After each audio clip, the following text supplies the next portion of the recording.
स्वागत है बच्चे आपका विनायक एकेडमी में। आज की वीडियो में हम चर्चा करेंगे लोकसभा और राज्यसभा के बीच अंतर के बारे में। तो सबसे पहले हम चर्चा करेंगे लोकसभा पर।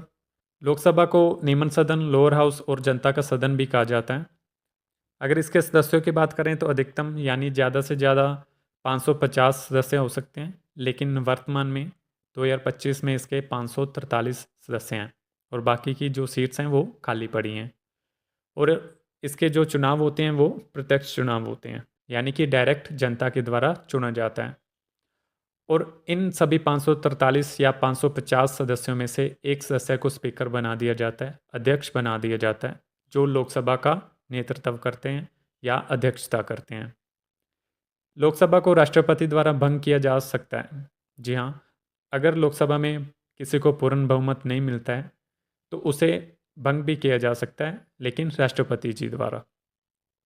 कुछ मामलों में ज़्यादा शक्तिशाली जो लोकसभा होता है राज्यसभा से कुछ मामलों में ज़्यादा शक्तिशाली होता है, क्योंकि ये जनता द्वारा चुना गया सदन होता है, जनता का सदन होता है, इसलिए इसके पास कुछ ज़्यादा शक्तियाँ होती हैं राज्यसभा से ज़्यादा।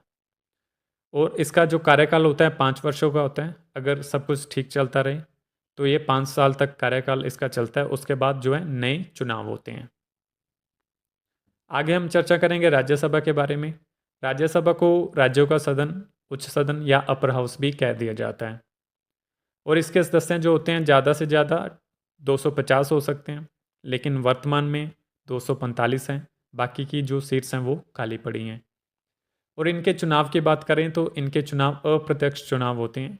जो राज्य विधानसभाओं के सदस्य होते हैं, यानी कि जो MLAs होते हैं, वो इनका चुनाव करते हैं। और कुछ एक सदस्य हैं, यानी 12 सदस्य जो होते हैं वो राष्ट्रपति द्वारा नामित किए जाते हैं। उपराष्ट्रपति इसके सभापति होते हैं। जैसे लोकसभा में जो स्पीकर हैं वो नेतृत्व करते हैं लोकसभा का, और राज्यसभा का जो नेतृत्व है वो उपराष्ट्रपति जी करते हैं, has a chairman, has a सभापति। इसे राष्ट्रपति द्वारा भंग नहीं किया जा सकता। जैसे लोकसभा को भंग किया जा सकता था राष्ट्रपति द्वारा, लेकिन राज्यसभा को राष्ट्रपति भंग नहीं कर सकते। ये एक स्थायी सदन है।